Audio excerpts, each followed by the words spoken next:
ಶಿವಾಜಿನಗರ ಅನ್ನೋದು ಪುಡಿ ರೌಡಿಗಳ ಅಡ್ಡೆಯಾಗಿದೆ ಅನ್ನೋದಕ್ಕೆ ಅಲ್ಲಿ ಬೀಳುತ್ತಿರೋ ರೌಡಿಗಳ ಹೆಣಗಳೇ ಸಾಕ್ಷಿ ಕಣ್ಣು.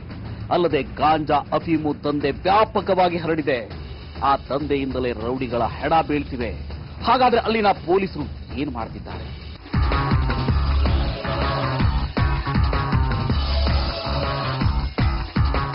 ಈ ಶಿವಾಜಿನಗರದಲ್ಲಿ ದುಡ್ಡಿಗೋಸ್ಕರ ಏನು ಬೇಕಾದ್ರೂ ನಡೆಯುತ್ತೆ. ಇಲ್ಲಿ ದುಡ್ಡೇ ಬಂಡವಾಳ. ದುಡ್ಡಿಗೋಸ್ಕರ ನಾನಾ ವೇಷ ಹಾಕ್ತಿರೋ ಪುಡಿ ರೌಡಿಗಳು ಆಗಾಗ ತಮ್ಮ ಹವಾ ಸೃಷ್ಟಿ ಮಾಡ್ತಾನೆ ಇರ್ತಾರೆ. ಅಂತವರ ಬಗ್ಗೆ ಪೊಲೀಸರು ಕಠಿಣ ಕ್ರಮ ತಗೋಬೇಕಿದೆ. ಆಗ ಮಾತ್ರ ಶಿವಾಜಿನಗರದಲ್ಲಿ ನೆಮ್ಮದಿಯಿಂದ ಬಾಳೋಕೆ ಸಾಧ್ಯ. ಇಲ್ಲದಿದ್ರೆ ತಿಂಗಳಿಗೊಮ್ಮೆ ಒಬ್ಬೊಬ್ಬನ ಹೆಣ ಬೀಳೋದು ಗ್ಯಾರಂಟಿ.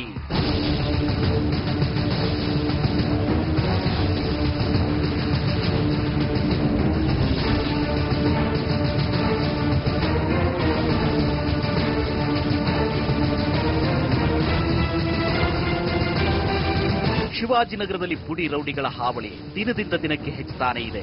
ಇದಕ್ಕೆ ಕಡಿವಾಣ ಹಾಕಬೇಕು ಅಂದ್ರೆ ಪೊಲೀಸರು ಎಲ್ಲಾ ಕಡೆ ಒಂದು ನಿಗಾ ಇಡಬೇಕಿದೆ. ಹಾಗೆ ಗಾಂಜಾ ಮಾಫಿಯಾವನ್ನ ಇಲ್ಲಿಂದ ಹೊಡೆದೋಡಿಸಬೇಕಿದೆ. ಆಗ ಮಾತ್ರ ಇಂಥ ಕೃತ್ಯಗಳನ್ನ ತಡೆಯೋದಕ್ಕೆ ಸಾಧ್ಯ.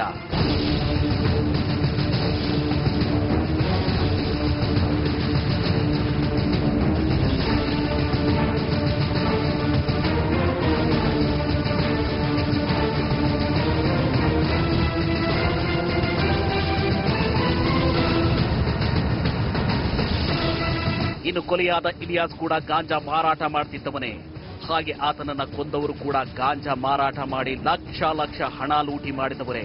ಸದ್ಯ ಕಮರ್ಷಿಯಲ್ ಸ್ಟ್ರೀಟ್ ಪೊಲೀಸರು ಕೊಲೆ ಪಾತಕಿಗಳನ್ನ ಅರೆಸ್ಟ್ ಮಾಡಿದ್ದಾರೆ. ಆತರವರ ಹಿಂದಿರೋ ವ್ಯಕ್ತಿಗಳನ್ನ ಆದಷ್ಟು ಬೇಗ ಬಂಧಿಸಿ ಗಾಂಜಾ ಮಾಫಿಯಾಗೆ ತೀಲಾಂಜಲಿ ಇಡಬೇಕಿದೆ.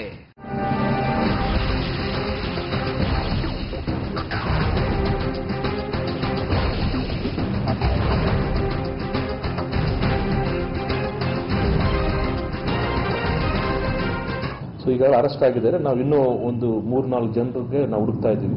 ಎಲ್ಲ ಅಬ್ಸ್ಕಾಂಡಿಂಗ್ ಇದ್ದಾರೆ. ಒಬ್ಬರು ತಮಿಳುನಾಡು ಕಡೆ ಹೋಗಿದ್ದಾರೆ ಅಂತ ಮಾಹಿತಿ ಇದೆ. ಪೊಲೀಸ್ ಟೀಮನ್ನು ಕಳಿಸ್ಕೊಟ್ಟಿದ್ದೀವಿ. ಈ ಶಿವಾಜಿನಗರದಲ್ಲಿ ಒಂದೊತ್ತು ಊಟ ಮಾಡಿ 2 ಹೊತ್ತು ಖಾಲಿ ಇರೋ ಅದೆಷ್ಟೋ ಜನ ತಮ್ಮ ಹೊಟ್ಟೆ ತುಂಬಿಸಿಕೊಳ್ಳೋಕೆ ಪ್ರತಿದಿನ ಶ್ರಮಿಸುತ್ತಿರ್ತಾರೆ ಕಣ್ರಿ. ಅಂತವರಿಗೆ ಆಶ್ರಯವಾಗಿರೋ ಈ ಶಿವಾಜಿನಗರ ಈ ಪಾತಕಿಗಳಿಂದ ನಲುಗು ಹೋಗ್ತಾ ಇದೆ. ಇಲ್ಲಿರೋ ಪಾತಕಿಗಳಿಗೆ ಪೊಲೀಸ್ ವ್ಯವಸ್ಥೆಯ ಬಗ್ಗೆ ಭಯ ಇಲ್ಲದಂತಾಗಿದೆ. ಅಂತವರನ್ನ ಎಡೆಮುರಿ ಕಟ್ಟಿ ಜೈಲಿಗಟ್ಟದಿದ್ರೆ ಶಿವಾಜಿನಗರದಲ್ಲಿ ಮತ್ತೊಮ್ಮೆ ಭೂಗತ ಜಗತ್ತು ತಾಂಡವವಾಡಿದ್ರೂ ಅಚ್ಚರಿಯಿಲ್ಲ.